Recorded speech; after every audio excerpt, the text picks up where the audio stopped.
السلام عليكم ورحمة الله وبركاته. جمعة مباركة عليكم إن شاء الله. الخلاصة في موضوع إمام عاشور.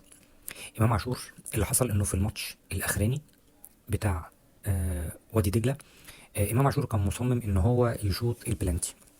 في الحالة ديت كان الترتيب اللي كان وضعه المدير الفني إن زيزو رقم 1، تريزيجيه رقم 2، إمام رقم 3. في الحالة ديت قرب منه محمد هاني وقال له يا إمام سيب التصنيف يمشي زي ما هو. امام ما عجبهوش طبعا الكلام، خصوصا ان الكرة بعد كده جت جون طبعا وما ابداش اي حاجه. واللي زود الموضوع مع امام ان كمان اتغير في التوقيت دوت. الموضوع ما خلصش لغايه هنا، ولكن في غرفه الملابس حصل ان امام عاشور طلب من وليد صلاح الدين ان هو يوقع عقوبه على محمد هاني علشان محمد هاني عنفه. وطبعا ده اللي اتقال، وده اللي ما قالهوش اي حد في الاعلام. وليد صلاح الدين طبعا ما ابداش رد فعله وعدى الموضوع، ولكن الموضوع مع امام ما وقفش لغايه هنا. ولكن بعد كمان ما اللعيبه مشيت اتواصل امام مع كابتن وليد صلاح الدين على اساس ان هو برضه يوقع عقوبه على محمد هاني.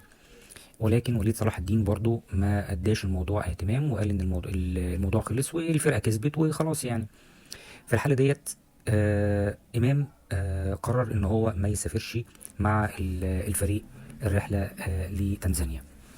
واللي حصل بالظبط ان كمان في المطار ان حسين الشحات اتاخر حوالي نص ساعه، ولكن كان بيتواصل مع الناس ان هو في مشكله في الطريق وبيحاول ان هو يوصل، ووصل بالحمد لله ولحق الطياره. وكمان تم انتظار امام عاشور نص ساعه كمان على اساس ان هو يدوله فرصه، لكن محدش قدر يوصل له خالص باي حال من الاحوال.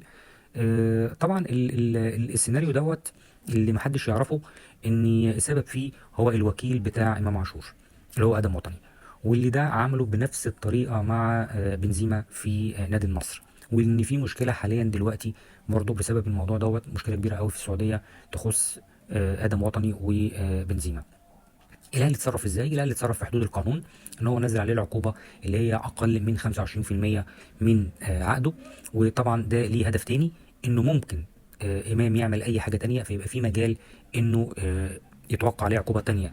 لان لو توقع عليه العقوبه اللي هي 4 مليون اللي هي في حدود ال 25% من عقده، في الحاله ديت القانون الدولي بيمنع ان انت تنزل اي عقوبه تانية على امام عاشور.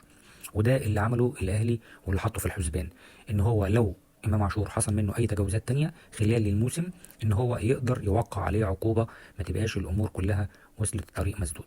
ودي الخلاصة في موضوع امام عاشور، اللي كلنا رافضين السلوك بتاعه دوت، وكلنا في ظهر ادارة النادي الاهلي والكابتن محمود الخطيب.